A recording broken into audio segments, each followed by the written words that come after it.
जहां आज पीएम नरेंद्र मोदी की देहरादून में 4 दिसंबर को होने वाली रैली को भव्य बनाने के लिए बीजेपी ने पूरी ताकत झोंक दी है। वहीं पार्टी ने सभी पदाधिकारियों को देहरादून तलब कर ज्यादा से ज्यादा भीड़ जुटाने का जिम्मा भी दिया है। रैली में 1 लाख से अधिक भीड़ जुटाने का लक्ष्य बनाया है। पहली बार पार्टी मोदी की रैली में लोगों को निमंत्रण पत्र देकर के आमंत्रित कर रही है। बीजेपी लगातार बैठक कर रही है। पार्टी ने सभी पदाधिकारियों को मोर्चे पर उतार दिया है। 3 लाख निमंत्रण पत्र बंटवाने का लक्ष्य रखा गया है, जहां गढ़वाल मंडल के सभी जिलों में पार्टी कार्यकर्ताओं को निमंत्रण बांटने की जिम्मेदारी दी गई है। प्रदेश अध्यक्ष ने से लेकर के मंडल और बूथ स्तर पर पदाधिकारी रैली को सफल बनाने के अभियान पर है। वहीं पीएम मोदी की रैली को भव्य बनाने में जुटी बीजेपी को मौसम में आए बदलाव और कोविड के बढ़ते मामलों ने भी चिंता में डाला है। कोरोना के नए ओमिक्रॉन वेरिएंट को लेकर के प्रदेश सरकार ने सख्ती शुरू कर दी है। वहीं देहरादून के परेड ग्राउंड में 4 दिसंबर को प्रधानमंत्री मोदी की रैली को देखते हुए पुलिस ने रूट डाइवर्जन प्लान भी तैयार किया है।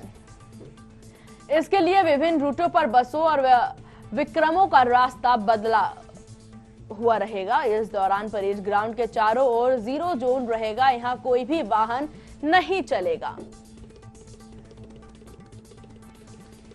तो अब पूर्णतः तैयारी यहां पर कर ली गई है बीजेपी द्वारा कि 4 दिसंबर को खुद प्रधानमंत्री का प्रस्तावित दौरा है, उसे लेके पूर्णतः तैयारी। और पहली बार ऐसा होने वाला है जब बीजेपी यहां पर निमंत्रण पत्र देकर के सभी को आमंत्रित करते नजर आएगी।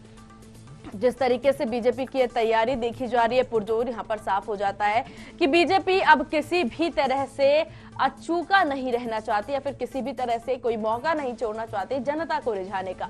अब ये प्रस्तावित दौरा काफी अहम भी माना जा रहा है। विधानसभा चुनाव को मद्देनजर भी देखा जाए तो काफी अहम ये दौरा है। उसको लेकर के प्रचार प्रसार करना हो या फिर निमंत्रण पत्र देना हो, सभी की ओर बीजेपी अग्रसर नजर आ रही है और निमंत्रण पत्र भी वितरित कर रही है ताकि ज्यादा से ज्यादा भीड़ जुटाई जा सके।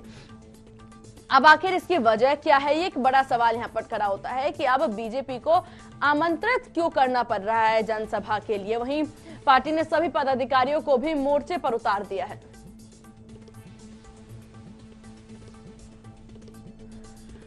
और इसी खबर पर तमाम जानकारी के साथ देहरादून से ब्यूरो चीफ शाहीन चौधरी हमारे साथ जुड़ गए हैं।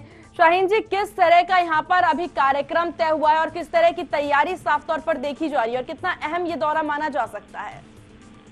देखिए, प्रधानमंत्री नरेंद्र मोदी देहरादून में 4 तारीख यानी कि कल उनका आगमन होगा और विजय संकल्प रैली के तौर पर जो है वो उत्तराखंड संबोधित करेंगे।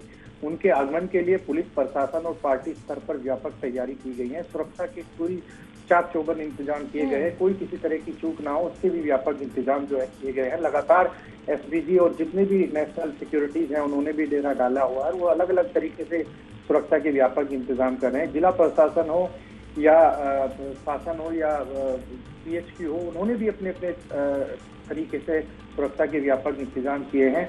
1 लाख से ज्यादा भीड़ जुटाने का दावा यहाँ भारतीय जनता पार्टी कर रही है कि 1 लाख आसपास जो है लोग इस रैली में शामिल होंगे और विभिन्न योजनाओं का शिलान्यास भी जो है लोकार्पण प्रधानमंत्री यहाँ करेंगे। लगभग 1500 करोड़ से ज्यादा की योजनाओं का लोकार्पण किया जाएगा और लगभग 15,000 करोड़ रुपए की योजनाओं का शिलान्यास भी प्रधानमंत्री नरेंद्र मोदी करेंगे। तो इस लिहाज से यानी कि विकास के लिहाज से, योजनाओं के लिहाज से भी ये रैली जो है काफी महत्वपूर्ण मानी जा रही है।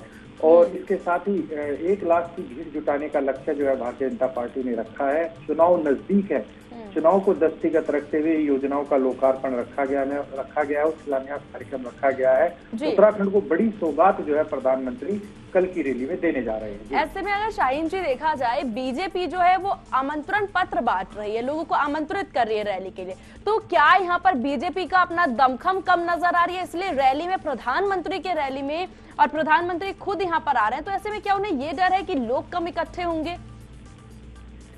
देखिए, हर आदमी को या हर राजनीतिक दल को अपने अपने तरीके से भीड़ जुटाने का तरीका जो है इंतजाम किया जाता है। भारतीय जनता पार्टी बाजारों में, गली मोहल्लों में जाकर उनके नेता जो है वो आमंत्रण पत्र दे रहे हैं कि आप प्रधानमंत्री की रैली में आइए और उनके विचारों को सुनिए। ये एक अलग तरीका जो है भारतीय जनता पार्टी ने अपनाया है। और हालांकि क्योंकि लक्ष्य बहुत ज्यादा दिया है कि 1 लाख की भीड़ के आसपास जो है वहां जनता उसको सुनने के लिए आएगी, तो वो लक्ष्य पूरा हो, इसी के मद्देनजर हो सकता है कि पार्टी का हर कार्यकर्ता जो है आमंत्रित कर रहा हो। और जैसे मैंने बताया कि गली मोहल्ले बाजारों में जो है जाकर पार्टी का कार्यकर्ता आमंत्रित कर रहा है और माननीय प्रधानमंत्री जी के विचारों को सुनने के लिए आमंत्रित कर रहा है। तो ये एक नया तरीका जो है हम इसे कह सकते हैं, या ये कि 1 लाख की भीड़ जुटाने का जो लक्ष्य भारतीय जनता पार्टी ने रखा है, उसमें 1 लाख के आसपास की भीड़ जुटे, ज्यादा से ज्यादा संख्या में लोग प्रधानमंत्री जी को सुनने आए, उसके लिए अलग अलग तरीके से भीड़ जुटाने का तरीका अपनाया गया है। जी शाहीन जी, अगर ऐसा देखा जाए तो ये जो लक्ष्य बीजेपी के द्वारा रखा गया है, ये कुछ ही समय अब बस बचे हुए हैं इस दौरे को लेकर के, तो जमीनी स्तर पर बात किया जाए तो इनका ये लक्ष्य कितना साकार होता हुआ दिख रहा है? देखिए, यदि हम राजधानी की बात करें तो राजधानी में पिछले कई दिनों से तैयारी व्यापक स्तर पर की जा रही है और आज हम सुबह जब देख रहे हैं तो लगातार बैनर, पोस्टर और झंडे बैनरों से पूरे देहरादून शहर को पाटा जा रहा है। बड़े बड़े कटआउट जो है प्रधानमंत्री और गृह मंत्री, राष्ट्रीय अध्यक्ष जेपी नड्डा, प्रदेश अध्यक्ष मदन कौशिक, मुख्यमंत्री पुष्कर सिंह धामी सहित पार्टी के बड़े नेताओं के बड़े बड़े कटआउट जो है लगाए गए हैं। पूरा माहौल बनाने का प्रयास जो है भारतीय जनता पार्टी इस रैली में कर रही है और व्यापक स्तर पर प्रचार प्रसार भी जो है भारतीय जनता पार्टी द्वारा किया गया है। और अपने नेताओं के, जैसे मैंने बताया कि बड़े बड़े कटआउट, होर्डिंग, बैनर, पोस्टर लगाए गए, पूरे शहर जो है पाटा गया है। तो पूरा एक माहौल बनाने का प्रयास जो है यहाँ भारतीय जनता पार्टी कर रही है कि जिससे माहौल बने और ज्यादा से ज्यादा लोग जो है प्रधानमंत्री के विचारों को सुनने के लिए इस रैली में आएंगे। चलिए, आपका बहुत बहुत शुक्रिया हमारे साथ तमाम जानकारी साझा करने के लिए। और जिस तरीके से अब ये देखना एक बड़ा सवाल होगा कि कैसे यहाँ पर ये जो रैली निकालने वाली है बीजेपी, ये कितना साकार होता है और प्रस्तावित दौरे को लेकर के क्या कुछ तैयारियां हैं, ये भी देखने वाली बात होगी। हालांकि जैसा कि बताया ब्यूरो चीफ शाहीन चौधरी ने कि किस तरीके से अब यहाँ पर जो प्रस्तावित दौरा है उसको लेकर के आमंत्रित किया जा रहा है बीजेपी द्वारा जनसभा को। रैली में 1 लाख तक की भीड़ जुटाने की कोशिश में लगे, कितनी कवायद सफल होगी ये देखने वाली बात होगी।